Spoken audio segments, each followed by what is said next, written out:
Welcome to the 4F, 4Fs with Jeff.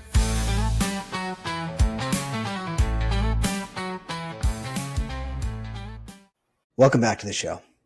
In this episode, I sit down with Andreae Pohlman, cybersecurity expert, Air Force veteran, and self-proclaimed gadget geek who shares her journey from Texas tennis to tech trailblazer. Known among her friends and followers on Twitter as Dr. Dre, Andreae opens up about the formative moments that shaped her career.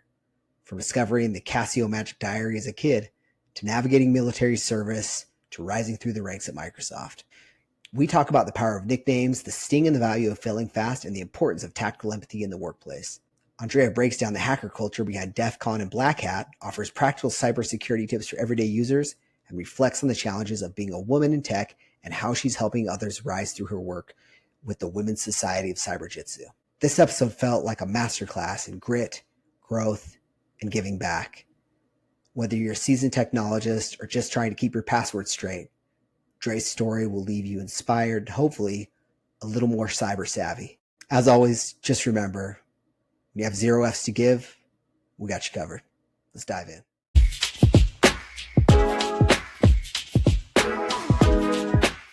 Dre, it's great to see you.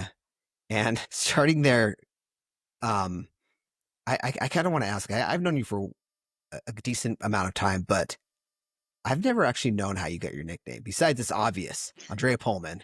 But Dr. Dre, who gave you the nickname Dr. Dre? It's a great, so great. I mean, yeah. Yeah, thank you. Yeah.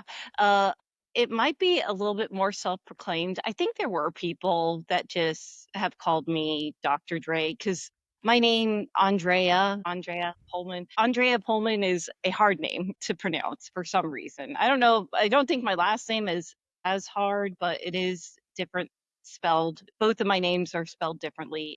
I grew up with a lot of people just calling me Dre, and naturally Dr. Dre came about and I adopted it. I like to tell people, my go-to line is, I can't rap and I don't have a doctorate, but technically I do have the Twitter handle. I had to add some numbers to the end of it, but 23 is at the end because I love 23. I was born on the 23rd. So I was also told 23, there's this movie with Jim Carrey, and it's one of these psycho thrillers where he becomes obsessed with the number 23. So now I'm very careful to just caveat, I like the number. I'm not a psychotic.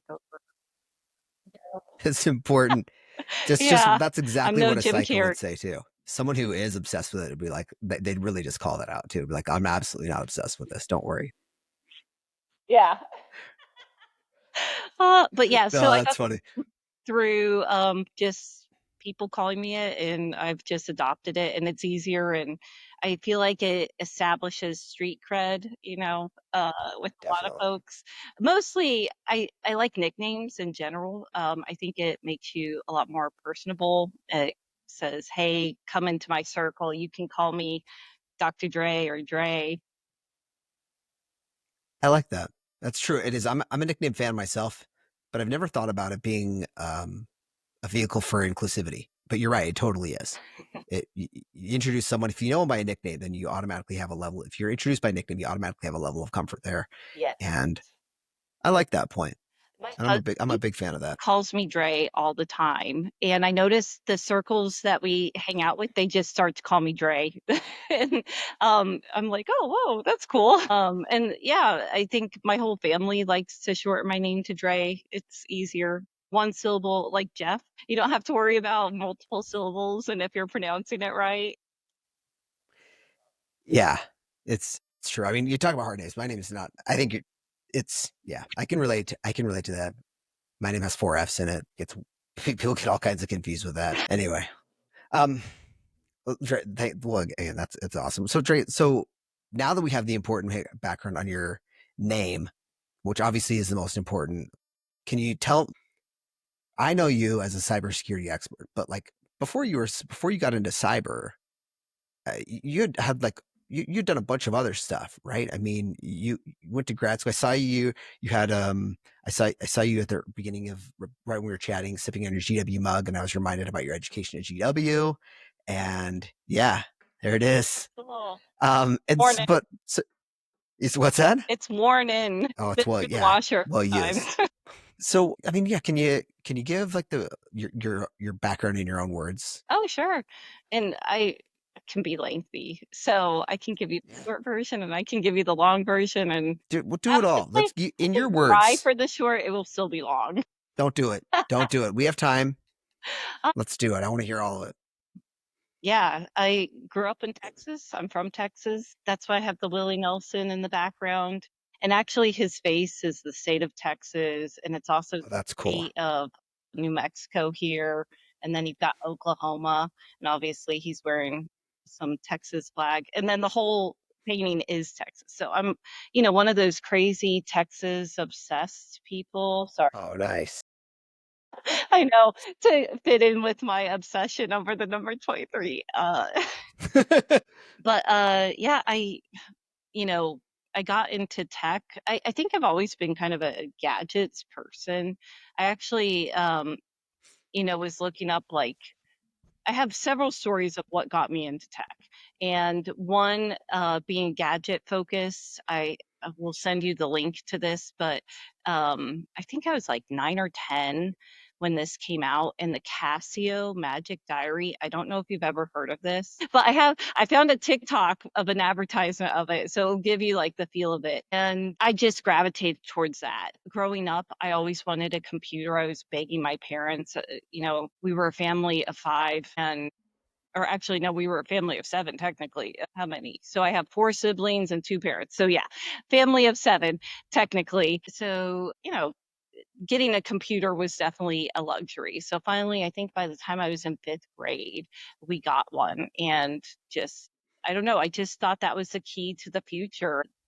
Wanted to play solitaire. And once we had the ability to get online with AOL, I got online. And I just remember chat rooms were like the big thing. And everybody kept on saying in the chat room, I'm me. I'm me. I thought it was like, I am space ME. So I thought, me and my sister were like, oh, there's like a lot of self-proclaiming people in here. Well, I'm me. me too. We I'm were me. like trying to figure out what all these acronyms meant, like BRB. We were like, oh, that must mean bring righteous beer, or like we were coming up with all these crazy things of like, what does this mean? It was so funny, especially when we kept on saying I me, and then we got all these I'm direct me. messages. We're like, why are these people messaging us? And ASL, and yeah. So That is so funny. we I always loved IT and tech. Like I said, getting into gadgets, getting online, just the possibilities there seemed endless. And then I met a guy in high school that I just remember we dated, and he was like, man, you could get your CCNA, so your certified Cisco network associate certification, and you can make K right out of high school. And this was 20 plus years ago, and I won't exactly date myself, but at that time it was like, oh my gosh, that's awesome. Still a lot of money today. Yeah, yeah. 60K out of high school. Come on. I mean, that's a lot of That's a lot Out of through cash. college, just Yeah. yeah. And so where I was going with that, so my high school at that time had just rolled out this initial CCNA class to take and to prepare for the certification. I had no clue what I was signing up for, and I just talking to this boyfriend that I really liked and really respected his suggestion and opinions in the tech world. I thought, yeah, let me look into that and let me join this class. And I ended up joining the class my junior year. It was a 2-year program. So I did junior year and then senior year. And then they ended up rolling out like an additional class that I could go to early in the morning before school even started. I think I had to get there by 7 a.m. and it was called the A plus class. So for folks not familiar with IT in general, A plus is a generalized gateway entry into IT certification. Heavily, at least in the past, it was heavily focused on the Microsoft OS Windows platform.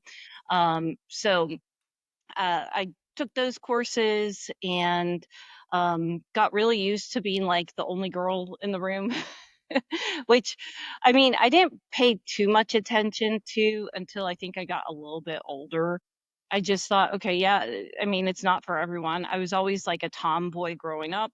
And I mean, to an extent, I had like a pretty princess game, and if I'll send you the my Casio Magic Diary, and that, honestly, having done a lot of research of like tech and what brings, male and female into the world. Growing up, I'm sure you could probably attest to seeing advertisements, and it's always like this gaming system, and it's boys playing the gaming system, Totally. Yeah. or like Yeah, totally. boys or guys, whatever, on the computer. So maybe like I really want to give credit to the Casio Magic Diary of like, this is really cool gadgets, and like it was a commercial geared towards girls. But anyways, so True. now like it's the story's still long and I'm halfway through it. But so in high It's school, the right amount. It's the right length.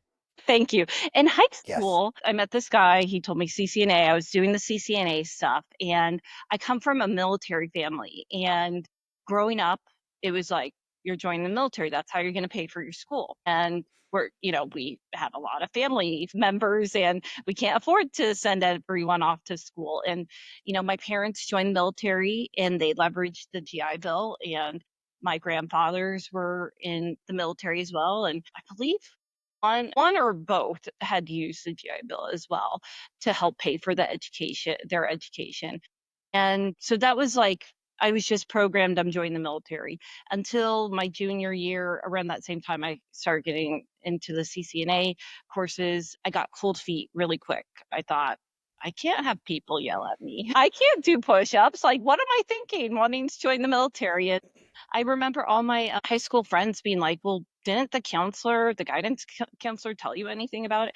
And honestly, I think the guidance counselor kind of just said one less, like, I was at a very big school. I went to Grapevine High School in Texas, which, if you've been to DFW Airport, that's where Grapevine is. So you might have been to my hometown and where I went to school. And so it was a 5A large school. And I fortunately, I played sports. I played basketball until I got into a bad accident. And then my mom said, no more contact sports. You're going to go play tennis. So I moved into tennis, which is such like a mental mind shift to go from my parents who, this was Chicago Bulls era growing up, where you got Michael Jordan, you've got Scottie Pippen, and Dennis Rodman. And my parents were like, be Dennis Rodman. Your motto is bad as you want to be on the court. So, like, trash talking Dre, like in your face, like, I'm going to be the triple threat, take you down to, and a lot of people are like, well, what about John McEnroe? But it's not like that in tennis Not ever. the same. It's like Yeah.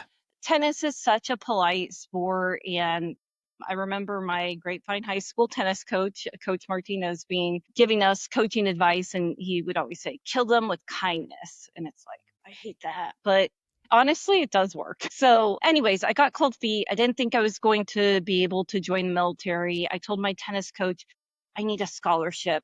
Can you help me like connect with the schools? What can I do? And at that time, he gave me some guidance, and fortunately, I did play well. I played competitively. I was nationally ranked and was co-captain of the tennis team for my senior year, and that really helped, on top of, I guess, playing well really helped. But it got to, the ninth inning. I'm not a baseball person, but it got to the last hour. And my parents were just like, if you get a scholarship, it has to pay for your school 100%. And so in my mind, I needed 100% scholarship, which I didn't know. And I guess it's, not very common to get a full ride or 100%, or in my mind, I didn't know that you could probably piecemeal multiple scholarships together to equate a full ride. So in my mind, I was just like, I got two different schools gave me scholarships, one for 50% covering school tuition, and the other one 75% of school tuition. So in hindsight, and I guess knowing what I know now, that was really good. And I might have made a different decision if I knew how good it was and pursued going to college right off the bat. Um, I, come back and I don't have 100% scholarship. So I decide it was the first week of May, and it was prom week.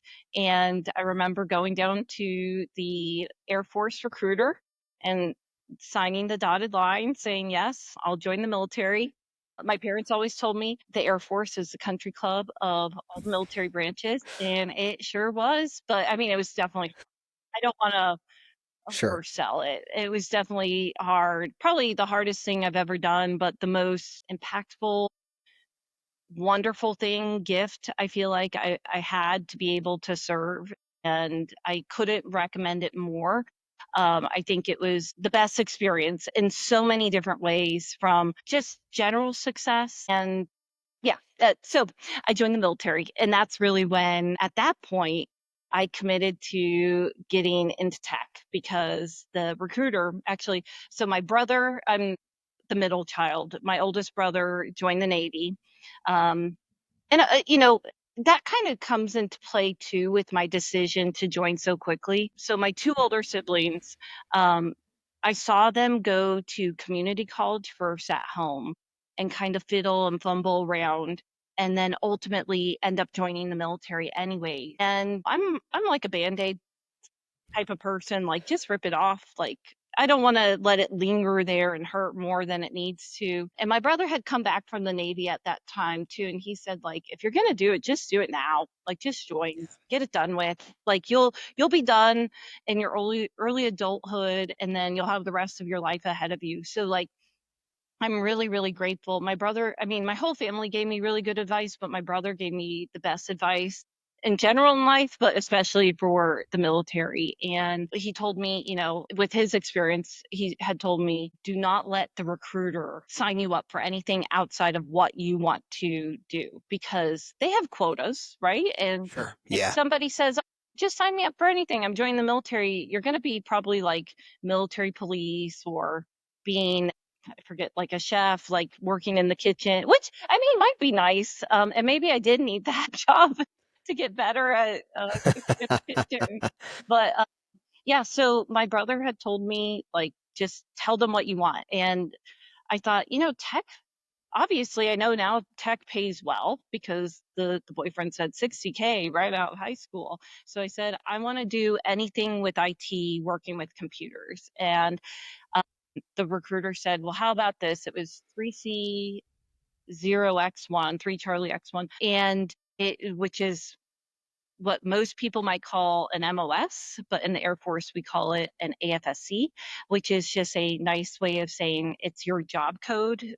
And what that meant in layman's term was I was going to be a computer operator, or computer systems operator. So with that, I joined the military. I was stationed down in San Antonio, Texas, at Lackland Air Force Base. I did my boot camp, or basic training, we technically call it, and got, a lot of fun experience doing things like Warrior Week, where you get sprayed with gas. You go through the gas chamber. I remember I'm still, I mean, yeah, going down to the range and like having to hit targets, I was horrible. I think the pass rate, and this is terrible to say, but the pass rate, I think, for hitting targets was like 33%. You just had to get 33% and you would pass. But now, granted, I will say, I have to caveat that you're under a lot of pressure. You have your gas Yeah. mask on for part of it. You're in multiple standing position, then you're in kneeling position, and then you're on the ground position, having to shoot this target. So I'll give myself a little bit of slack there, but I mean, I barely passed. I got 16 out of 45 for hitting the target. So thank God. Um, Thank God I never actually got deployed, even though all my military coworkers had told me, they were like, you'll figure it out real quick if you're ever in that situation. But I digress. Anyways, I went through basic training, and then I went to the technical school. And in technical school, that's where you have, at that point, I think it was like 3 months for me allocated towards all these different learning lessons, modules of, like, we had a Linux module, we had a Windows module, we had a networking module. So learning everything from a broad spectrum of IT. And then from there, I got stationed at my first duty station in Germany, and got really blessed by having an overseas assignment. Um, and so that's where I will say how I got into IT and the start of my IT career in the military. I mean, all because of a high school boyfriend who was like, "Hey, you can Well, pick." I mean, I do give him a lot of credit, but I do think like the Casio also had a significant impact. I like both of those things together. I mean, it seems like there's often like a string of decisions or circumstances that end up working out.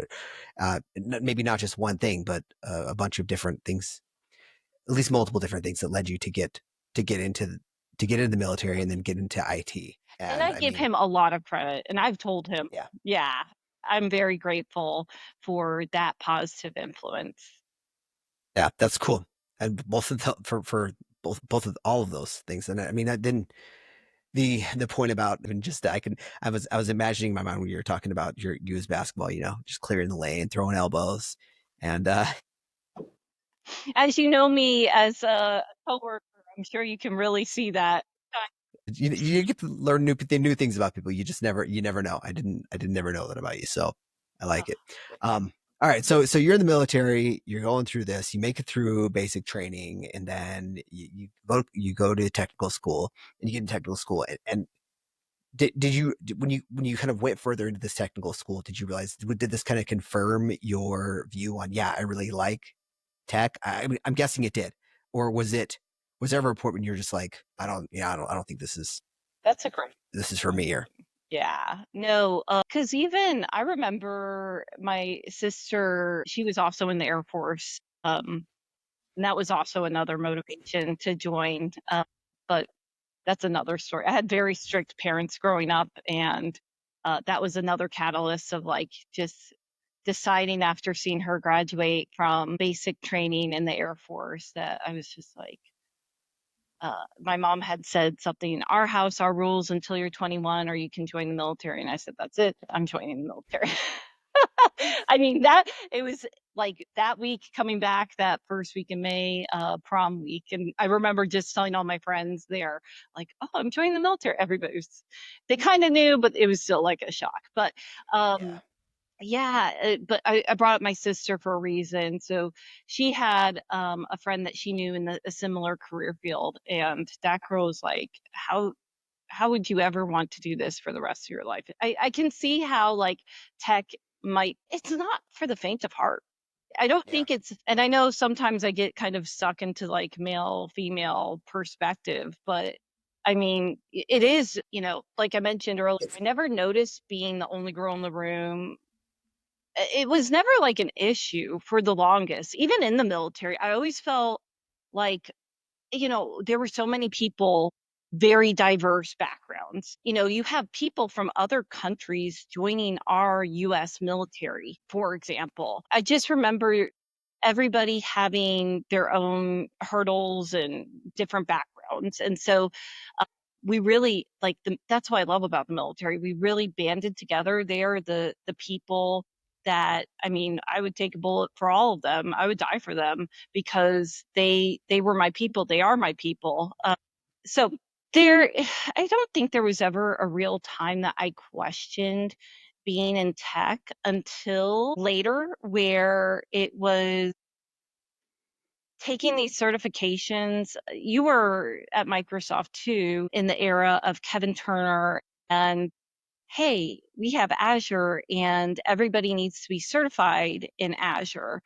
And having just joined, in my focus, although I love cloud and I ended up getting certified in Azure, my focus was very much cybersecurity. And it was kind of a deterrent of where I wanted to put my energies. And I think it threw everybody for a loop of like, oh, now we all have to get certified. Um, but I remember, all these crazy like internal boot camps of study sessions and guidance of like what you should do and how you should go about it. And I guess it was like 2015, 2016, maybe even 2014 when this mandate came out that everybody needed to be Azure certified, especially if you were in customer facing roles. That I took the first Azure certification and I failed. And I just remember crying miserably, thinking, like, I don't deserve to be in tech. I don't deserve to be working at Microsoft. The negative self talk when you go through a Sure. failure, it's It's really brutal. hard. And that wasn't the first exam or even the more important exam that I failed the first time. Went after, it's called the CISSP by ISC2. It used to be called ISC squared, which is a very notable, respected certification. It's the Certified Information System Security Professional. And wow, I'm glad my memory works today. I've been taking lion's mane, like this mushroom thing that it's supposed to help, not legal. You can buy No, I know. Yeah, I know what you're talking. You can buy it. Like, yeah, yeah, it. So yeah. I don't know. When I first heard people talking about, hey, you should take these mushrooms extract, I was like, I'm good. But anyways, So you're talking. So you're tripping right now, is what you're saying. That's funny. No, no, I hear you. And I mean, people talk. I could go down a rabbit hole on that, but yeah. Anyways, and I'm clearly too. So, but anyways, with the CISSP, I took it right after grad school because everybody said, like, if you're going into cybersecurity, the one best bang for your buck that you'll get a lot of impact out of having a certification is the CISSP. So I decided I want to try and knock it out right away. And so I did. And they were doing this thing where they were doing like a certification overhaul, and I decided, well, I've been studying this kind of like casually, but if they're doing this overhaul, I don't want that knowledge to go to waste. I better just go ahead and take it now. And I went and took it. And this was back when like it was still being done on Scantrons. You had to have a number 2 pencil. It was legacy, I should say, at that time. And yeah, legendary. And I just remember in hindsight, like erasing, and then when I went to review the exam to do a double check and feel confident about turning it in, and in hindsight I'm like, one, that Scantron is very sensitive, so if I didn't like fully erase it, that could have hurt me. And two, like, you should really, when you go into these certifications, try and go with your gut instinct because you have been studying and practicing for a reason. Anyways, it's a um, good point. Yeah. so I had failed that one in the past, and same situation. The negative self talk was real. There's a lot. I think I do a lot of self-help or improvement sort of books is what I do in my leisure time. I haven't been as good about it recently, but it's been a work in progress to be like, no. And actually just growing up and maturing and realizing, no, like, you're going to face hurdles, you're going to have failures, and that's probably my biggest takeaway in life, is just failing fast. Like, I wish I could have told myself, just do it. Have the Nike motto with everything, and fail, learn, and then do it again. So, yeah, just going back to like second guessing being in IT, there wasn't ever really a big situation outside of any time I went to take a certification and I failed the certification. That's when I really beat myself up. But all, internal. I had maybe one situation. Actually, we were on a project together where this situation happened, and I still think of it to this day. We were building out a project, and there was an element to the project that we had an individual. It might have been, maybe Frank might have come in. You might have left because Okay. you had been on the project for one part, and then I think Frank came in for the other part. So you might have just left, or maybe you were like I don't know. in the middle. Yeah. But we had a person come in to help do some SCOM work, and the acronym doesn't mean anything, but maybe it will jog your memory of this situation. And I just remember that this person also, I don't know how to say it, but like also another, minority in the field came in and just kept on, like, there was an issue with the project that we were building out. And that was their expertise. It was not my expertise. But I was looking over the entire project to make sure everything cohesively worked. And we kept on hitting this SCOM issue. And so, since that was their specialty, they came in and they were trying to troubleshoot it. And all while they're troubleshooting it, they kept on telling me, "Oh, you would be a really good project manager." And I don't know. I know you were a project manager on that project. And I don't know, maybe I just took it too offensively, but what that equated to me is you're not technical and you should be doing a less technical role. And I ended up figuring out what their issue was with the SCOM piece and fixing it myself. And it ended up being there was a few larger issues at hand overall. But that just always stuck to me as like, wow, like here I am really trying to kick butt, take names, Yeah. you know, try to be a minority of my background and represent in the field, and being told like, oh, you're and like I said, I could have very well taken it more offensively than I probably should have, but just the way it was being framed at the time and dealing with the situation, I took it as more of like a dig at me because they maybe were insecure themselves and trying to I can fix see this that. issue, and maybe I was displaying stronger technical troubleshooting skills. I don't know. Not to like be patting myself on the back of like, yeah, but I mean, I don't know. I reflect a lot on this situation, and that's the only time that I felt like, what the heck? Like, why are you I took it as like you should go be a secretary. and and I know that to be a project manager, you do have to be technical. You have to No, understand and that's no, okay.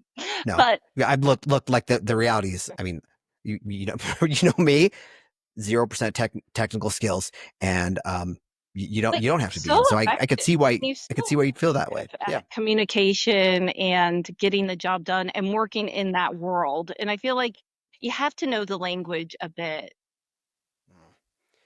Maybe, but I mean, but I could. My point is like I could see why it's a different skill set, and I could see why I would come across that way. And so then that's a skill in of its own, you know. To be honest, so I'm hearing two things that you talked about just now. One is around the ability to hear feedback, sometimes even when it's not with good intentions, and then be able to take that and learn something from it. And then also your your comments about being able to fail and learn from failing and have that be seen as, you know, my failing is not like I'm not a failure. I made a mistake. Let's learn from it and move on. But like but we can, like, we can, failure doesn't have to be, you know, necessarily like cataclysmic. It's just, this is something that happened. Let's learn from it. Let's move on. And there's no learning unless we look at it that way. That's, I feel like those are both two skill sets in and of their own. I think that those are really valuable for to be able to pick up on. Oh, Um, yeah. And kind of on that note, not to go on all these weird tangents, but let's do it. Yeah, go wherever you want. like one interesting thing I thought when I joined Microsoft, one of my first, I came in through, I'm actually probably missing like the gap between the military and my Yeah, let's talk about it. This is a good. That's a good. Let's go back to it. I was hoping we could. too. But Yeah, I do want to stick to this one tangent real quick of skipping that middle part. So I came into Microsoft through the mock program, which is now called Aspire. What that equates to is like an entry level program for people coming out of college. And so I had my mock manager for a little bit, and then, we graduated, and then we had our real manager. So we were on like the big boys and big girls team and treated like real consultants. I was a consultant at Microsoft for the first portion of my time there. And so my going through my first performance review was really interesting. Having been military and the gaps that I kind of missed and didn't go over, I also worked for the government as well. I was just used to having performance reviews, and like your manager would see the good things that you're doing and you'd get recognized. And maybe that's a common misconception, and I don't know if it's a misconception, but a common understanding among a lot of people of like, oh, you just do good things and you get recognized Yeah. for those good Sure. I mean, that's logical, right? yeah. Yeah. But I quickly learned you really have to control the narrative with everyone, and Super true. you have to be your number one advocate for everything yourself, primarily yourself. Like I always tell mentees and folks that I'm trying to help along their career journey of like, I can be your biggest cheerleader as like helping you on your career journey, but you have to be a bigger cheerleader for yourself because you're the one representing yourself.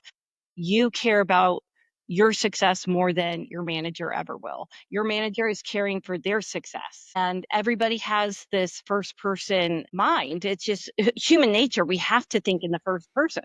So, anyways, all of this to say, going back to that performance review, um, I got all these rave things on the phone call that we're talking, and I thought, great, great, great. And then after we hung up, I looked at the actual write up, which it was still 99% good, but I remember seeing something saying, I need to work on my confidence.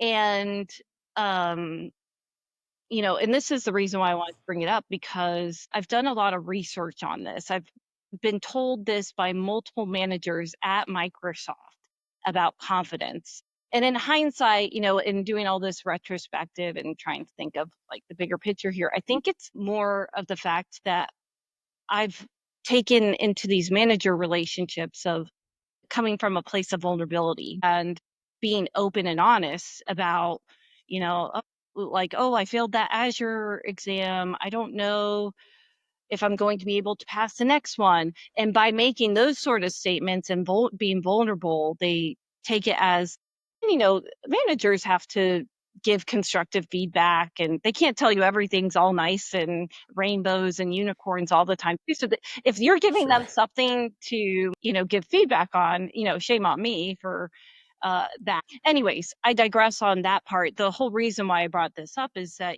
there was something that you said, and it made me think about perfectionism and that, I've done a lot of deep digging on the issues with my confidence apparently. And because in my mind, I think I'm pretty confident. I think I'm pretty brave. And I know those are two different terms, but I think they have a lot of different intersections. Yeah. Um, Agree. and I think maybe I'm just a super honest person too, but with looking at things like there's this book called The Confidence Code that looks at females and males. And I think especially in our upbringing, males are a lot more willing to like raise their hand and be like, oh, I know the answer. And they could be 100% wrong and they'll still be like, oh, I got it right. And whereas, females, girls would be like, I don't even know. I don't think I know it. And we're a lot, I think, has to, in the book it kind of explains this, has to do with maturity. And women and men are just different, and men mature a little bit, and I think this is scientifically out there, but men Yeah. mature slower than women. And so teachers are dealing with kind of the boys and the chaos and like just getting them to calm down and behave, whereas Yeah. girls are just like, oh, I'll do my homework, I'll do this and do this. And we end up obsessing and ruminating over like trying to get perfection. It's not like, oh, I got a 99% on the test, hooray. It's a, why did I mess up on that 1%? Like how did that happen? Like I think I knocked it out of the ballpark, or like, man, the negative self-talk. Anyways, there was a point that you had said earlier about like, forget what we were talking about now, but it's just a very interesting perspective. And I guess getting comfortable, and maybe that's it, maybe getting comfortable with feeling and failing fast and moving forward versus just like ruminating and kicking myself down of like, why didn't I know that?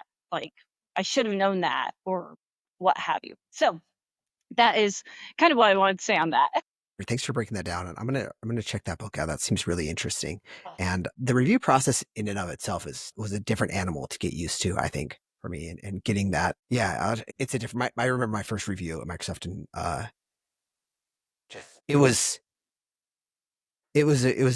just a really unique experience. I remember having, in some ways, feeling similar to what you were describing, and that like the conversation was good, and then reading through, it's like, oh, I don't know, and just looking at feedbacks and opportunities for growth, and then having this immediate feeling of like, oh, like wanting to be defensive immediately, and then understanding over time that there really are opportunities for growth, and that aspect of being able to speak up for yourself. I remember like speaking up and advocating for myself. I remember after seeing what he wrote down about the confidence, I sent him, it was when Link was still around before Skype for Business. Yeah. I remember sending him a link saying, I know we just finished our review and we were on the phone, and I opened up the written form, and you said like I need to work on my confidence. Like, you didn't mention anything of this on the phone.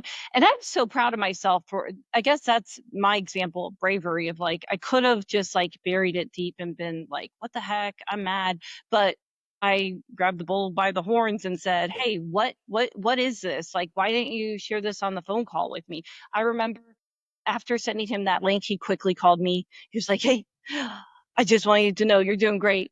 Don't worry about the confidence thing. And, it seemed like a lot of CYA of Yeah. like what had went down. So, I moved on from that. And like I mentioned, he wasn't the only one. I got told this at least 3 or 4 different times at Wow. Microsoft, which to me, like I said, I've had to do a lot of internal self-reflection. The Confidence Code is a great book. And it basically, it's mostly about breaking down male versus female and confidence and just the different perspectives. And it helped me digest a lot of things and understand my mental state and how I approach things. And hopefully, and maybe just on another anecdote or tangent here, there's a lot of, at least at the time when I had joined Microsoft, Lean In, the book was very popular. Mhm. Yeah. And, make sure you're at the table, insist that you're being represented. And there's a lot of positive things that I think have come out of that book, but in different blog posts that came out around the time. But there was also something about like, don't apologize, don't say just, don't there were all these like different like, oh my gosh, there are all these different rules and I have to pay attention to this and that. And I tried going down this rabbit hole of like, okay, I can't say I'm sorry and I can't say just, and I have to make sure that I'm a little bit more aggressive, and I can be aggressive if I want to be aggressive, but bad as I want to be style. But that's just not who I am as a person. Like, I I have to be, I found out I really have to be authentic to me. And even to this day, I still get people who say, don't apologize, don't say sorry. And to me, when I say, oh, I'm sorry about that, or please excuse me, I apologize, it's more of like, I feel common courtesy and being Yeah. authentic to myself, because I respect you as a person and I want you to know that I value you, or I value your time, or I'm sorry that, something might have gotten dropped that I didn't want to have dropped. Words are powerful, and I get like it can make me be perceived as weaker. But to me, my integrity and my authentic self is more important than being perceived as weak. So, yeah, No, another side that's note really there. good. I mean, I love that. There's something too, this idea of, hey, you don't have to make yourself small to fit in a space, right? But also, and also, there's something powerful and empowering about feeling like you can just be your authentic self. Oh my God. And those two things, I don't think they have to be mutually exclusive. And I mean, you talked about how you're raised in Texas, and Southern hospitality and Southern politeness and manners. That's a real thing. People are so nice in the South. So I get why that's a deep part of who you are as a person. Yeah. Thank you. I appreciate you Yeah. breaking that down. And Yeah. it ended up being so much extra work of like rereading emails of like, did I say sorry? Did I, how am I coming Mm. off? And like second guessing, I was like, this is more taxing and work than just do it, just get it out. And if I fail, good, like I can try and assess it then. And look, the proof is in the pudding, so to speak, right? I'm just thinking about while you're talking about this. You skyrocketed through your career at Microsoft. Thank you. You know, like I mean, you just jumped in and in a really short period of time just progressed super quickly. And so people can have their advice and their opinions and their perspectives, but ultimately scoreboard is high, right? So you're able to make it through do pretty well. Like in hindsight, it was a big wake up call when I had that meeting with my manager and the performance review. And then an even bigger wake up call of, so yeah, I recognize I need to advocate for myself from that performance review. But then the second wake up call was saw all these kids who were younger than me. So I say that endearingly, but you know, these people who were in the mock program that maybe had an internship before actually joining Microsoft and didn't have the education of, I had my undergrad, I had my master's. They did not have, you know, even held long-standing professional positions. Like I was in the military. I worked for uh, a local county water and sewer or yeah, the local county. And then I also worked for the government and I didn't mention this before, but I worked at the Government Accountability Office as well as I worked at the Defense Information Systems Agency. So I had years of experience. I had multiple degrees, a graduate degree being the highest, and you know, I also held a clearance and you know, held it for multiple years as well. And then I'm missing something else. I got my CISSP and all these other professional certifications. So I thought I had, you know, I had all these feathers in my cap, right? And I saw all these mocks that didn't have the same, and they were getting promoted. And they had been at Microsoft even less time than I was. I was like, what the heck? So I noted it and I was like, okay, I need to be more aggressive with what I need to do to actually push myself up. And my career trajectory after that just went higher and higher because every single time it was a conversation with my manager of like, how am I doing? How am I tracking towards promotion? What do I need to be doing? And it's one thing to have those conversations. And I know that's pretty common nowadays. I feel like to be more direct with your manager and asking that information and making sure that you're taking diligent notes on it too, because you really do need a track record of everything and what's said between your managers. And I have plenty of stories that I could get into there, but you're probably really, this is probably enough for all the stories I can share today, I'm sure, with you. But I will just say that beyond the manager relationship, other things, you know, if other people are looking at their career and thinking, what can I do to try and advance it? What really helped me was not only that direct communication and tracking with your manager, but also your brand is really huge and how you present yourself to multiple people internally and externally, because we were externally facing with customers, which is huge to get that feedback from your customers that you're externally facing with. But your brand is so important internally, making sure that you're known and your name is known and it's associated with something. Like you've known me through all these years and you know I'm associated with cybersecurity. And so I know I'm effectively communicating my brand and that it's being seen and thinking how you can get that visibility internally within your organization as well as externally. I mean, I think probably the biggest one is LinkedIn. But I think if you can tackle your brand and name brand recognition, that is very, very helpful. And another tactic, kind of on the same note of the name brand recognition, is making sure that you're going to your manager's peers, so peer manager teams, and having a relationship with them too, because that widens your base of who knows you. And then when they're in the room with talking with each other and you're not there, they know you. Yeah. and it's set you up for more success. That's a really, really good and detailed perspective to give people. I like it because it shares not only strategically how folks can think about it and how you thought about it successfully, but also how they can tactically approach it, how actionable things that people need to do. The idea of having conversations, getting to know your manager's peers. I strongly agree with that. I think I've seen that be really, really effective for folks. And yeah, just seeing what you can do for them, or hey, can Yeah, I help out with your team? Does anybody need mentorship? Or hey, do you think somebody could mentor me in this area? Like, there's just a lot of transactions that can happen that can be beneficial totally. mutually. Yeah, and that idea of asking and providing service, I think that there's kind of a common thread there for you. I think it seems like, you're, as we were talking a minute ago about how, or as we've talked about how there's this theme that you like to protect and serve, right? You talked about your service in the military, you talked about your service in cybersecurity, and then it seems like that's a core piece of you. Do you want to talk much about your period between the military and joining the mock program, or Sure. Yeah, do I you want to jump?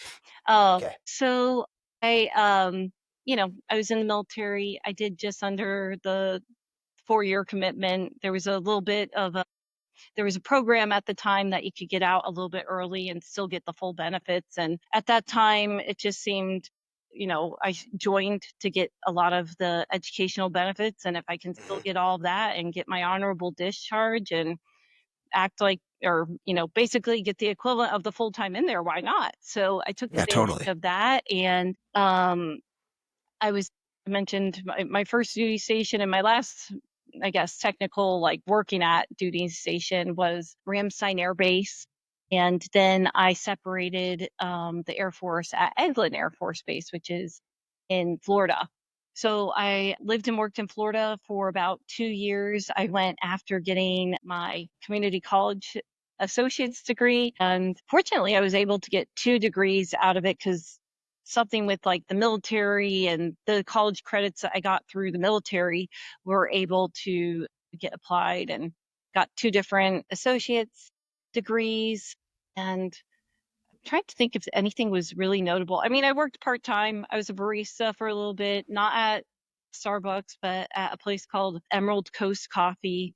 It was awesome. Shout out Emerald Coast Coffee. They actually, if you ever go through Valparaiso Airport, which is Fort Walton Beach, Destin, like a common airport to fly through, I Mhm. believe they have a coffee shop location there. A lot has changed since then, but great coffee, great, part-time job while going to school. And then I remember I was trying to get a more decent, like applicable tech job, and I got one at the local county in Okaloosa, Walton Sewer, Water and Sewer. Actually, it might have just been Okaloosa Water and Sewer. Sorry, the college was Okaloosa Walton College, Community Okay. College, and then the county was Okaloosa. So Okaloosa Water and Sewer. And I remember actually going through that interview was so, and I was reflecting on this even before this podcast because I was like, how did I even like get into tech and succeed? And but I was going through, they had like a technical portion of the interview, and they put down this computer and I had to like kind of put parts together, turn it on, and then there were like pieces of like, well, how would you solve this issue? And I remember the person saying to me, like, I've never seen somebody like go and ask the question in the search bar to like solve the issue. Like most of the people either just know it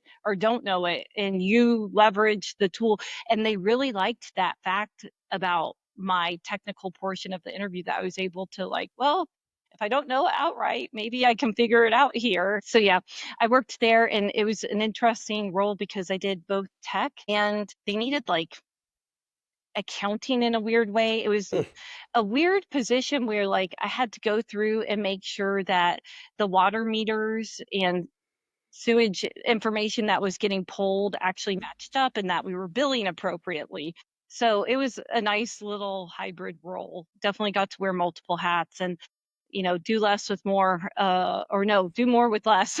Two more of those. dyslexia gets me, that, working in government, that ends up happening. So I worked at a local government place in Florida and then moved up to the Washington, D.C. area. My husband and I were looking at different locations where we thought could have good opportunities for me educationally and for him professionally. And Washington, D.C. just hit all the marks. I ended up transferring to George Washington University, was so set on going to Georgetown. I didn't apply to anywhere else. And my husband was like, you probably should have like a backup. And fortunately, I applied there because I did not get into Georgetown. And George Washington was awesome. And then I quickly learned that that's pretty common, and that they call GW more, they call it general waiting. Everybody who goes there is That's generally funny. waiting to go to Georgetown and transfer to Georgetown. And so after, and at that point too, to your point, your question, I should say earlier about like, was there ever a point that you thought about not doing tech or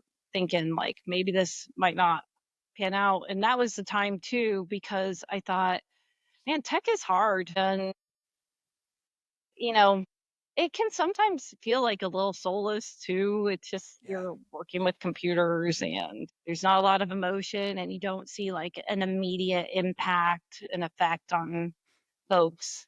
When I was transferring to George Washington University, I thought I could do computer science, or I could go into the school business and do like their MIS, a management information systems, is what that stands for. And also thinking about like this whole confidence code and like male versus female, it makes Yeah. so much sense of why I chose what I did in retrospect. I thought to myself, I cannot get bad grades. Like thriving. I am only surviving, is what I meant to say, off of these Sure. scholarships. And George Washington is very expensive. And I did not want a chance going into computer science and getting D's or C's or failing. Like it was too much for me to take on. Sure. In hindsight, I wish I would have been tougher and been like, I'm going to just push through. The harder, one thing my mom's always taught me, and I really believe it, the course of action or the path that seems much harder in the long term ends up being the much easier road, versus if you take the easier road in the short term, the path ends up being a lot harder in the long run. And like into the example of, in hindsight, I wish I would have taken computer science degree program, because I would have been challenged and maybe prepared a little bit more. I don't know. There's not a lot of It's things in hard to life say. I regret. Actually, I don't think I have any regrets, because who knows? Maybe if I would have taken that path, I would have been beaten so much down by grades that I would have said, I don't even want to do tech. So maybe Sure. it's a blessing in disguise. But at that point, I decided to hedge my bets and go into this like management information systems degree. And it was a way to both stay technical and be in tech, but also a way to be in the business schools. Because I was like, if tech doesn't work out, I can lean heavier on having this business degree. And yeah, it ended up working out. I got my BBA, and then they had a 5-year program to where I get my master's as well. So I got my master's of science in information systems technology, so MSIST, and it was a wonderful program at George Washington University. And again, kind of desperation of survival and how do I pay for all this? I found, for once I was getting into my master's degree program portion of it, that I was going to need scholarships. And I found a wonderful scholarship program. It is called Cybercore. Sorry, I was blinking for a second. Cybercore. And it is a scholarship for service. And so what that means is for every year that you receive that scholarship, you then in turn go work for the government for that year. And it ended up being wonderful because I got a stipend, I got education paid for, and it was a really great entryway into what then my main focus from the scholarship for service. The whole point of it was the government needed cybersecurity professionals, and government notoriously doesn't pay that well. Well, I mean, it pays well, but compared to private sector, they could not compete with the talent that they were losing. So this was a way to, kind of hedge their bets of getting more talent into their pipeline and the government in cybersecurity. So I did this scholarship program, and you know what? I know I went on this tangent about not doing computer science earlier. I ended up, because of this program, having to take a lot of computer science because they were cybersecurity related in order to meet the criteria for this program and to get the scholarship. And it ended up to adding a lot more classes to what I originally was needing for my degree program. But it was, I guess, more education is probably never bad. And it ended up being a good thing because it did help prepare me for success in cybersecurity, including, the first time I even ever went to DEF CON, which is the original, basically, cybersecurity conference, world renowned, that brings, well, tens of thousands, if not every year, it just gets more and more. So it might even be hundreds of thousands now of Wow. people to Las Vegas for this cybersecurity conference. And they're, it's a little gritty and a little, this is like by the people for the people sort of concept. And what came out of DEF CON was then a more professional business like conference, cybersecurity conference that's aimed at business professionals called Black Hat. But they really are brother sister conferences with one another. And now it's even crazier. They have all these additional cybersecurity conferences that happen that week where they have B-sides, which B-sides, that name came off of like the B-side of a tape where um you they had DEF CON and Black Hat had all these wonderful submissions to go speak at, but people were getting rejected, but they were still wonderful submissions. So they said, well, we're going to start another conference and get the B side of the tape and have all those submissions come over and That's cool. there. And then another like Diana Initiative, and there's so many different conferences that happen there. So I say that segue because I know you had mentioned about the conferences Yeah. that one of our mutual colleagues, Adam, had said something to you. Yeah, yeah. I remember him slightly encouraging me in a joking way to be like to go there, and because, like I mentioned earlier, not being technical, talking about how my computer, if I went, it was definitely going to get hacked, and so um, I so I've wondered though. I've clearly never been to one. Am I right to consider to label these as like starting from a grassroots level as hacker conferences? Is that how they originated? Or are they, Yeah, am I wrong on that? Okay. no, I think So, you're exactly right. I mean, the origins, I think I'm going to be botching this, the cow dead cow cult. I'll have to look it up. I'm okay. botching it already, but yeah, I mean there I mean there was something called now I'm blanking on this too, with phones, telephone, like the pay phones and hacking those, and it has a specific name too. I'm really doing cybersecurity no That's justice right now. The dead cow cult dead cow. well, it's the dead cow. There it is. Yes, Okay. sorry. Dyslexic. Thanks for diving in, looking that up there.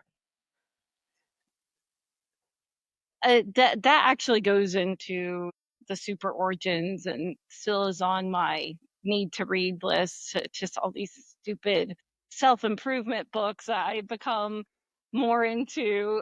But no, I love self help and self improvement. But yeah, I think that's accurate. And just I think it just brings a lot of enthusiasts, whether, yeah, cybersecurity enthusiasts, cybersecurity educators, learners, hackers. I mean, the concept Black Hat is a cybersecurity term saying, I want to have a black hat and be the, bad person, attacker and attack things.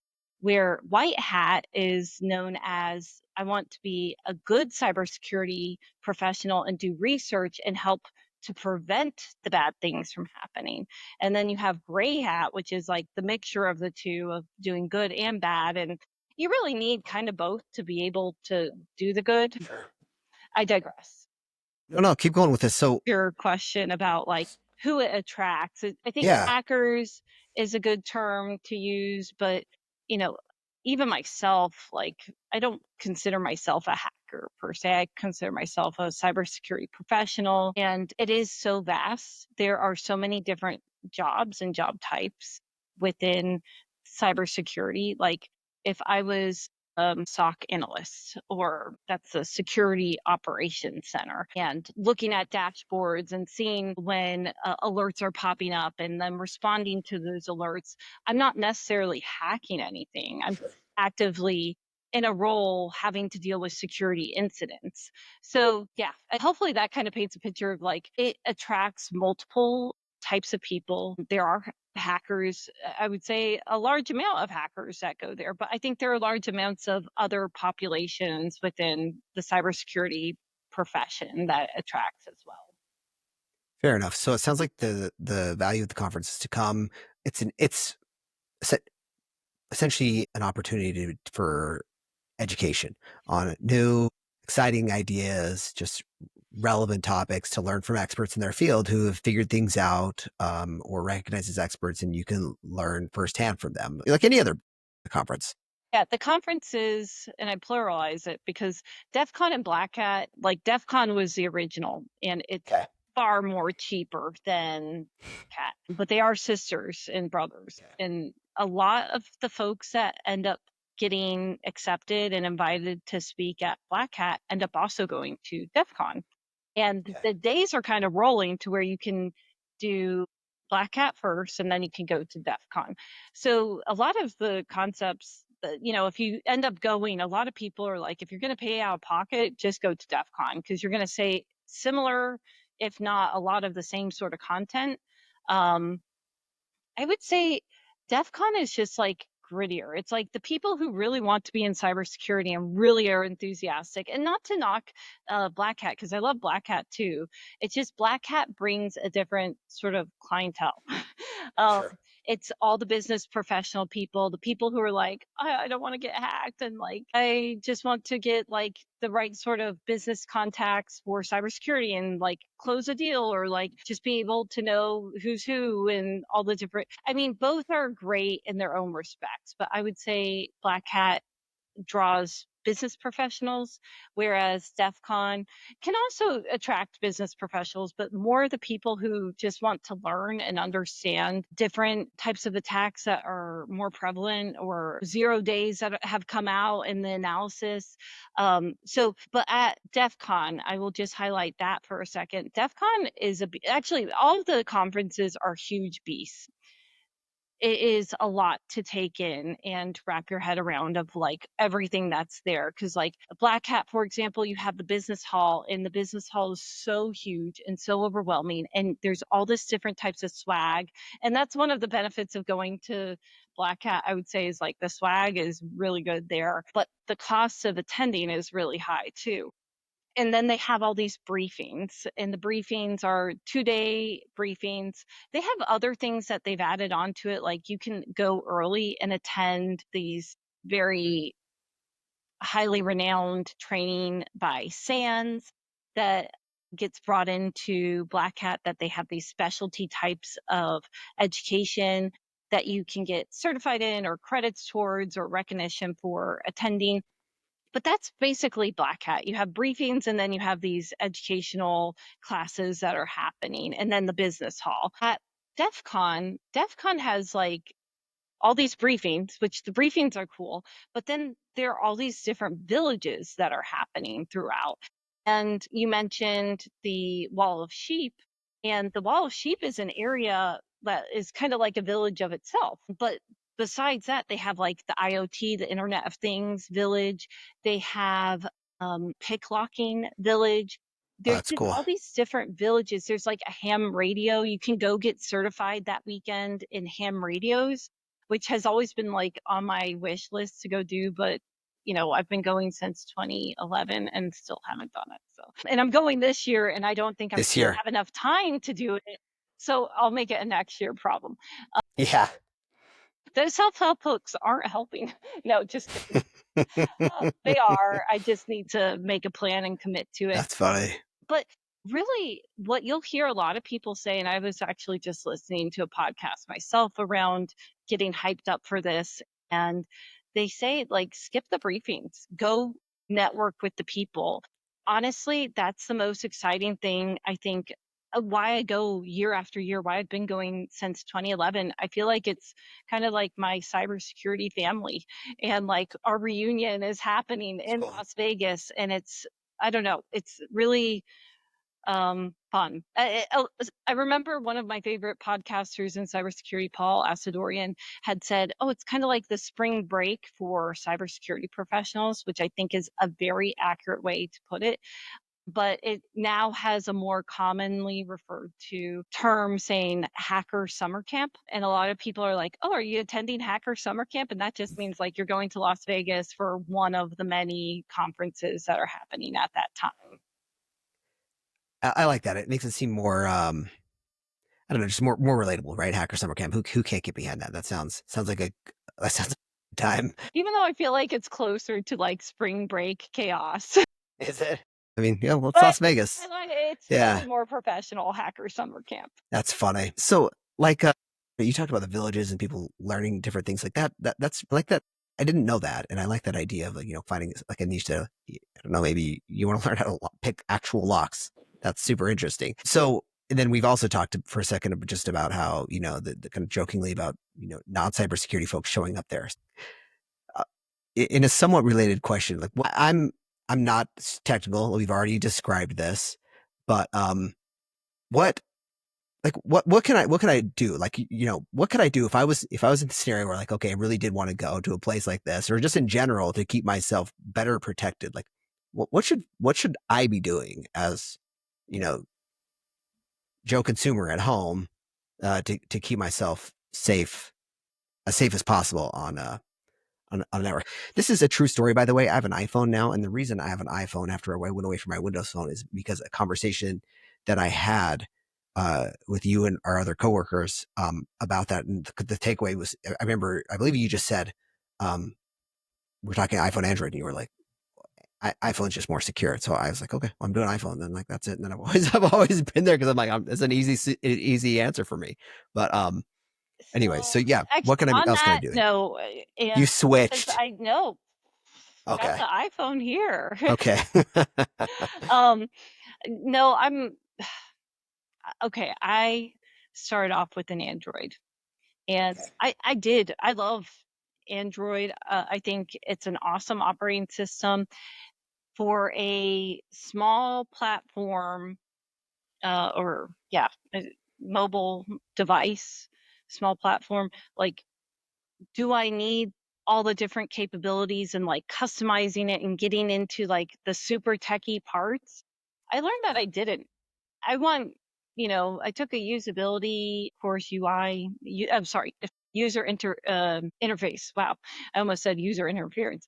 A user interface course in college, and it was one of my favorite courses to take in tech because it is like, how can you simplify what you need to get done with computers? And for the user interacting with the computer, it should be 3 steps or less, was kind of my takeaway, at least from it. And I do think that for the everyday person, having usability is very, very important, and not having to take all these extra steps, one, for just normal usability, but then two, when you think about like security and all the extra overhead, I mean, it's a lot already that's pushed onto the consumer. And I know companies are trying harder and getting better, but that's what I do really like about the Apple ecosystem, at least from, you know, a small mobile platform, that I think the way that they do and lock down and how they have things come in through the app store, I do like their security a lot. And I think for the everyday user, they've really nailed it. Now, I will say I have a lot of great cybersecurity friends that are very, very smart and much smarter than me, that will argue with me that Android is arguably more secure. Oh, But I interesting. mean, Okay. I hate saying this, but it's the only way I know how to describe it is sometimes cybersecurity can be like religion. It's like, no, but this way is Oh right. yeah, No, but that's a this good way point. is I could see right. that. Sure. For me and my research and what I feel comfortable with, and I'm not trying to introduce a lot of overhead. I have a busy life. I don't want to be having to architect all these different solutions for myself. And that's what I found myself doing with the Android. Now, maybe it's gotten different and I just need to get reacquainted.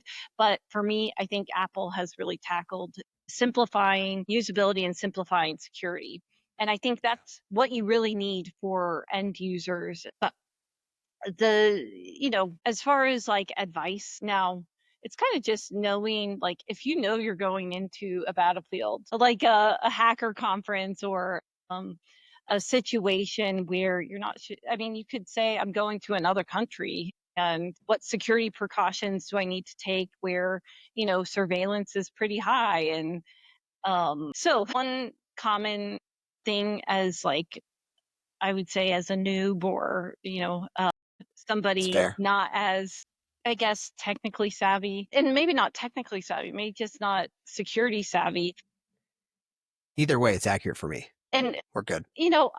I'm still not as savvy as I would like to be. So my number one thing is I make sure I do not connect to any of the Wi-Fi. That's kind of hard because you're going to a new location, and typically in new locations, there's a hotel Wi-Fi, and technically you should be able to trust that. But the thing is, a lot of people are spoofing Wi-Fi and making it Mhm. look like, oh, this is a legitimate Wi-Fi spot. So I just don't connect to Wi-Fi, especially at these conferences. Sure. If there's anything I can do, I do not connect at all. And if I need to use it, I don't even really like bringing my computer, because one, I'm not really doing work or taking notes on it. And if I end up taking notes, I ended up taking it on my iPhone anyways, in the notes section. But that's my number one thing, is just avoid Wi-Fi. If I have to bring my computer, I will use my cell phone as a hotspot to avoid that Wi-Fi situation. Desperate times call for desperate measures. There are some cases that you might have to do it. So in that case, I say limit your exposure, time that you're on the Wi-Fi for whatever you need to do. Make sure that you're not going to any um, websites that could compromise your information, banks, Makes sense. Yeah. your email, just your, typically your passwords and usernames are getting sent over, typically in clear text. And that's where those credentials are being captured, and then being replayed or used in other settings by attackers. So limiting exposure, I think, is your best bet there, and not going to any sites that you're entering in credentials. Really, really, banks, I think, would be number one on that Sure. That list. makes Or sense. Yeah. what do we call them? High value. To me, my high value things are anything to do with banks, my email, because your email is tied to everything. Mhm. Making sure to, I guess this is like going into general security hygiene, is making sure that you have different passwords to every different site. And I know that's a pain. I hate it, but with password managers, Yeah. it really is, having a password manager to help you have different passwords everywhere and complex passwords everywhere is a huge game changer, and really, really everybody needs to do it. And then aside from that, second factor, multi-factor authentication, huge. I mean, again, thinking about what your high value accounts are. For me, again, different type of emails that you have that are linked everywhere. I would say too, I mean, I even multi-factor my Facebook and my Instagram, because I think, if somebody were to hijack that and take it over, Totally.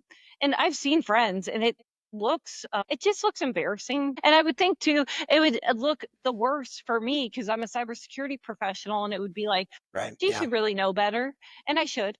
But I will say, everybody gets hacked. It happens to everyone. I actually, at one of the DEF CONs, my Twitter account got hacked, and I went crazy. Like, how could this happen? I felt so ashamed, but it happens. And what you have to do, you just have to take those, you know, cybersecurity hygiene steps to better protect yourself. Change your password immediately. Make sure two-factor auth is on. Make sure that you have different passwords everywhere, and make sure that you're up to date. That's the other thing where, again, kind of the onus gets pushed on to the consumer to update, and you really do need to make sure that you're up to date on all your patches across your devices. Even when you sent me the this camera to be able to film for this, the first thing I did was download the firmware and flash the firmware to make sure that was up to date and Smart. not suspect to security vulnerabilities or what have you. That's smart. That's real smart. I'm curious. So, do you know how did you find out how your Twitter got hacked, or was it just one of those things that? I didn't, and it seemed like multiple people had it happen to them, and sadly decided that I didn't know how deep the attack was, even though I'm 99% sure it was limited to only Twitter. But I went like scorched earth and reset my iPhone to factory defaults, lost Smart, all my yeah. photos that I had not Man, backed up, because at that point I was like, if I back anything up, I might be taking something it's unclean true with though. me. And Yeah. I freaked out, but yeah, I took extra precautions. Did I need to in hindsight? Maybe not, but I wanted to make sure that I saved. I mean, yeah, yeah, yeah. I've if I had the skills to solve for a problem like that, that's why I would have, better safe than sorry at that point. So, And that's the um, thing too, at these conferences, you do have like a lot of kiddie hackers, like new hackers too. So yeah, I'm pretty sure the incident was probably isolated to that. Going into that too, don't connect to Wi-Fi. So only using cellular, and sometimes even taking that extra precaution of just staying in airplane mode, making sure that you don't have Bluetooth turned on. And that's like a hard to remember thing too, because like, especially with the AirPods or, whatever phone headphones that you have that connect automatically, that you're just used to it working, or even like, if you have wearables that connect to your good device, point. it's hard to remember those things. But yeah, the Bluetooth and NFC being turned off is Oh yeah, I wouldn't even. Yeah, something that you have to think of, yeah. unfortunately. But these are great points, and I mean, I'm glad you're calling them out. Um, all right. So I'm curious if we can. So like the consumer stuff is. Thanks for diving into that. I think about like in your professional job, you're working not probably not as much with consumer stuff, but more around enterprises. So like what are your thoughts on big risks for enterprises today? And really, here's I just I'm interested in knowing just like hypotheticals here. Like let's say what are the big risks for just like society in general? Like we always hear like like if there was a cataclysmic event. So I've had a couple of interviews with folks recently about Y2K, for example, and how everyone was afraid the Y2K was gonna, the lights were gonna turn off. What do you think like the risk for?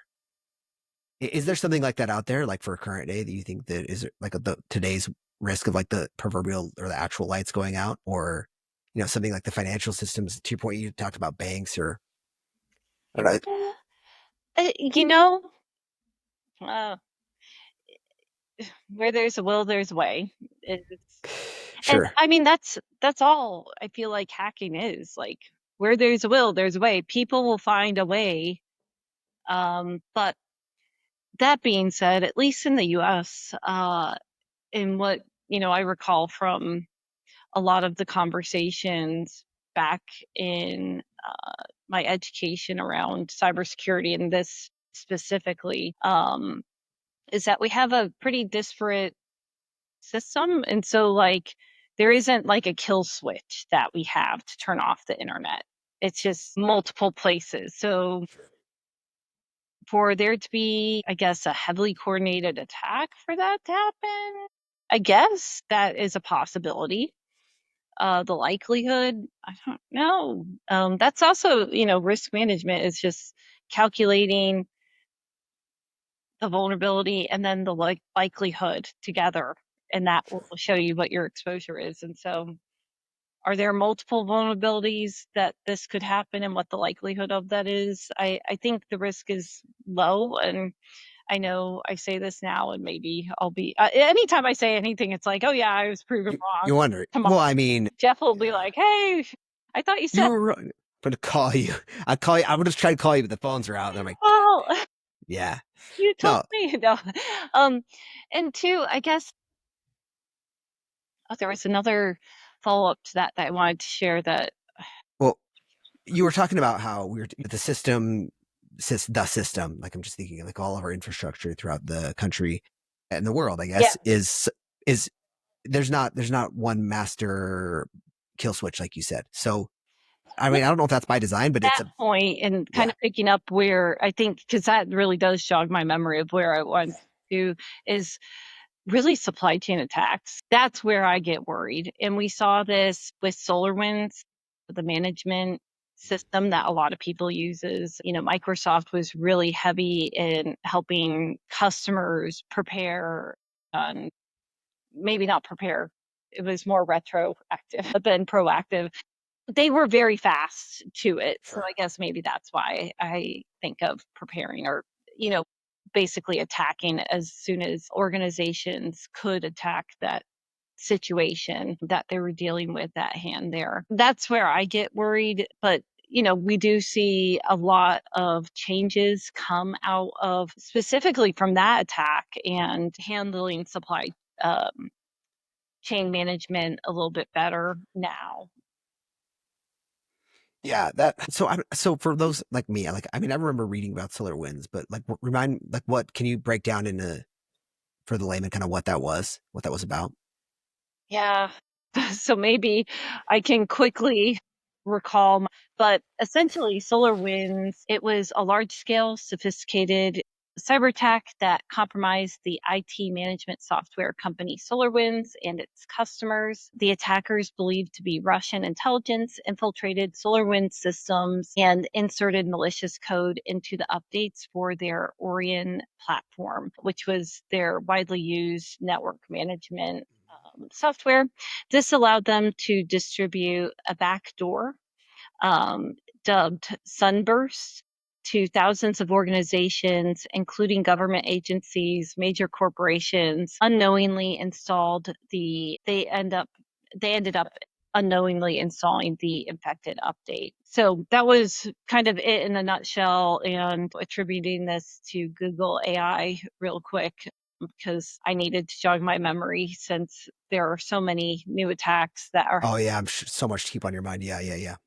Well, thanks for that makes I think that is a great summary. So, Yeah, so, and I mean, supply chain management, it's like, yeah. you know, I guess kind of, even though, yeah, similar to a Trojan attack, it's sneaking your way in there and getting into the systems and trying to widespread, get it across everywhere. And, the back door is, uh, usually something that will be the way that they talk to command and control at the adversary site, and usually will send out additional commands of what they want to happen. And yeah, it's a very interesting how they were able to get in there, as well as we heard the word believed to be.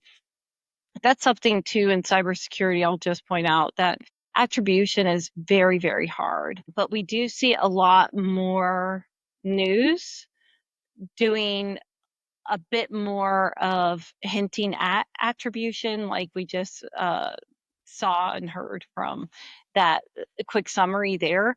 And I guess with that, we see APTs, or advanced persistent threats, out there, and that they have different profiles and different characteristics. And that's basically why attribution ends up happening.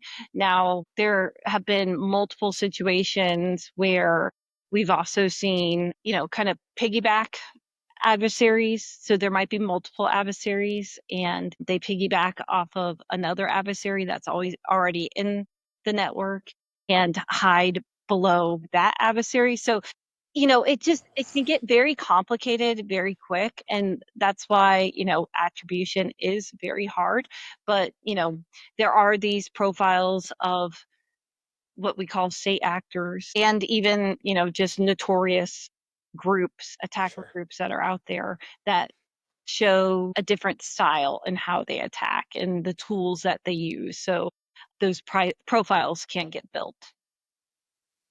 That's fascinating that we have that the people are able to do that. I mean, figure out that there's some sort of a profile, like you said, that you can identify what someone, even if it's not a specific, even if it isn't that exact profile, references it, so people are learning from other people. And the idea of piggyback attacks, that's And, that's that's why we have a lot of great threat intelligence groups that are out there. I know at Microsoft, the Microsoft Threat Intelligence Group, this is where they have a lot of information and they're putting out a lot of ways to detect certain attacks, and it's getting built into the security at Microsoft and the solutions that they bring to their customers. So, yeah, that's cool.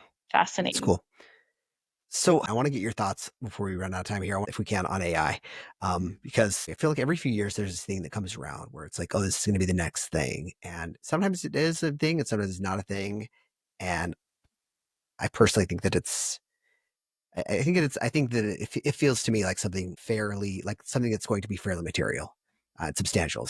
But I I'd love your thoughts on it. I mean, my initial thoughts is yes. Now, do I find it interesting that, for example, my sister worked at a hotel software management company, okay, a few years ago. And when this AI craze came through, they said, okay, that's it. We're rebranding. We're going to be an AI company for hotel software. So like the whole like labels just kind of getting put on there, even though I'm not sure how much AI was actually put into the product, hopping on the bandwagon sort of thing. So I do question a few things. And, I guess that did happen with the .com bubble, technically. Like Yeah, everybody that's was true. buying stock because, Petco had a .com, or I forget like all the different, Yeah, everybody was just starting websites and people were dumping money into the stock market because, you know, because you have .com. Yeah, all the individual .coms that were popping up, or URLs that were popping up. Anyways, but I do think it's going to be substantial. I think, in the cybersecurity world, that one of the big things is just everybody thinks like, wow, this could be really, really bad. Like adversaries are using AI. But I also, and even like before AI became what it was, I remember sitting on a cybersecurity panel and we were talking about it, and it just was doom and gloom. But I just remember being like, wow, this is great. Like, this is going to help us out so much, like seeing the positive side of things. And I don't know if I think I'm a realist. I'm not like a half glass is half empty, glass is half full type of person. That's the glass, but maybe I am more of an optimist in that perspective. Maybe it is glass full, yin and yang. I think there's a lot of balance, I think, with everything. And for as much bad as it can do, I think it can do a lot of good. Personally, I benefit from AI every single day. Like, even, you know, I know you shared like some initial thoughts of what we were going to talk about for the podcast, but I even, popped it in to AI and said, hey, can you summarize this for me of like the flow and, just some reminders for me to be able to use, which, that on top of, I know we didn't talk much about it, but I volunteer for a nonprofit and I use it substantially every day for, like, I need to do XYZ. Like right now I'm trying to help prepare for a conference that we're planning, and it's wonderful. It's I can outsource part of my brain, which is also a problem. Obviously, I don't think you should outsource everything, and that we're going to sure. start when you stop using skills, you start losing skills. And I can attest to, I took programming in college and I used to be able to program, but now I haven't used those skills in forever. But I think being able to leverage it and to the amount of time that it saves and how fast you can start to take action on things is phenomenal. And I do think it's a game changer, and I really look forward to the additional efficiencies that we'll get out of it. But, there is a don't trust AI blindly aspect to it, and something, even when it spits stuff out, I have to okay, I need to read this and make sure this actually aligns and is correct. And a lot of times there's very little that actually needs to get changed, but it's still one of the older sayings in cybersecurity has always been trust but verify. And I Yeah. think that is, you know, applicable here. I think that's a good point. Trust but verify. And I mean, I think that's a good rule of thumb in general, but I think so I like the application here with AI and the research that it gives you and the information that it shares. Hey, that seems pretty good. Yeah, definitely trust but verify. So you mentioned on the your organization, it's Cyberjutsu. Is that how you say it? Cyberjutsu? So the I original was, name was actually, and it's still formal name is Women's Society of Cyberjutsu, which is a mouthful. And I've been in this nonprofit for the last 13 years, and I still botch the name. But we've shortened it to refer to it as Cyberjutsu, or WSC as an acronym as well. I'm thinking, you were talking earlier about your competitive nature. And I like jujitsu is, it's known as, being a tough sport. And so I just like the name in general because it's cool, but bringing these two things together for, your competitive nature, and then, not being afraid to get physical, like you talked about in your early days playing sports, and then bringing it to your work with cybersecurity. I think it's a good mix and a good name. So the Women's Society of Cyberjutsu, apologies if I didn't get that name No, you fully got it. proper. Okay, thanks. The Women's Society of Cyberjutsu. What's your focus there? Can you tell me a little bit about what the goals and mission of the organization are? Yeah, basically to help underrepresented groups, historically women, but it expands beyond that. We have a pretty diverse makeup of our whole nonprofit membership. We have about 3,500 members nationwide. Actually, it even expands beyond nationwide. We have, I guess, members in, I think I saw 46 or 47 different countries. That's tremendous. Yeah. I think at its core roots has always been around skilling and getting folks that are interested in cybersecurity access to really good education and skills that are needed in the field. And so workshops, I would say, are pretty regular that are being offered.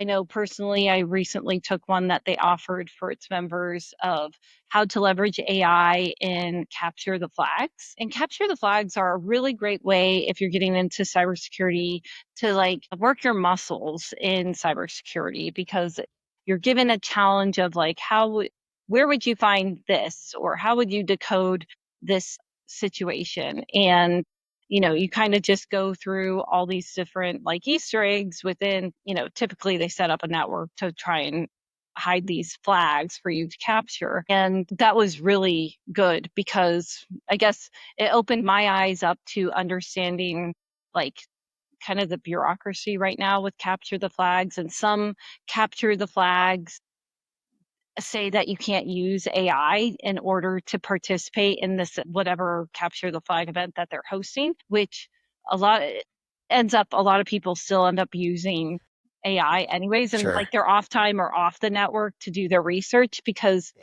I mean, and really with AI in this day and age, what is the threat of AI? I view it the same way, Google, or whatever search preference that you have, of you're researching something to then help yourself be able to excel. And AI is just making that research a lot faster and efficient.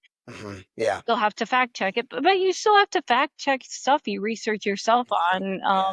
online. So anyways, but the organization does a lot of skilling, and they have a lot of great formal programs as well with SANS. Specifically, we offer some dedicated training with SANS. We offer some dedicated training with Google Security, as well as Microsoft Azure tracks that we have as well, and AWS, Amazon AWS security as well. So it is really, a community. I know I mentioned a lot of like the skilling is a very huge part, but it's also a community, and that's what drew me into it because, I never know, like there's been themes of never really noticing I was the only girl in the room until later. It wasn't until really in the private sector, I guess maybe at Microsoft, that I was just like, I am kind of being treated a little bit differently. And like maybe that one incident that I shared earlier of like, okay, maybe they do think I need to be like a secretary behind the desk taking notes and grabbing coffee or something. But this community provided and provides a safe space for people that don't feel like they fit the mold to be able to go and ask questions. And it is really hard when you are starting in on a journey that's very hard.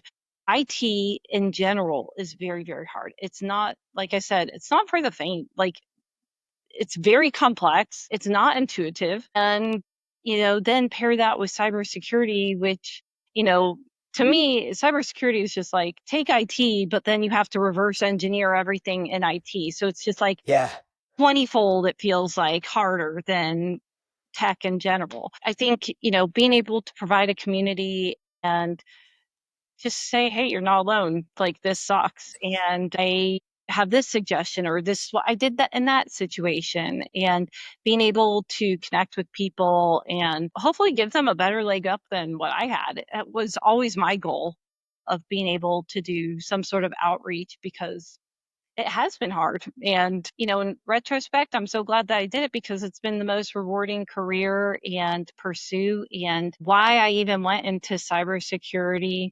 Well, okay, yes, I wanted to get a scholarship to help pay for my education after my GI Bill benefits ran out. But I will say there is something very powerful to be able, very much in the way I feel about being able to have served in the military to protect and defend our nation. I feel the same way about cybersecurity, being able to protect and defend organizations against the bad people, the bad adversary, the attacker, what have you. I really like that. I can get behind that sort of mission versus just not really knowing what sort of impact I'm having today while processing whatever, uh, IT work that I'm doing. I love that. I think that's a really cool place. I think that feels like to me it really brings it full circle. Like this common desire that you have to protect and defend. I think I can definitely see that. I can see that from the military, like you said, and then how that applies now because it really is cybersecurity as a defense, and so that's really really cool. So if people want to get involved in Cyberjutsu, where can people find you if they want to reach out? Are you on? We can put your links to your socials if you want. Yeah, perfect. So my biggest social is probably, professionally on LinkedIn. Okay. And it's just my first name, last name. I think there's like linkedin.com/in/Andreae Pohlman.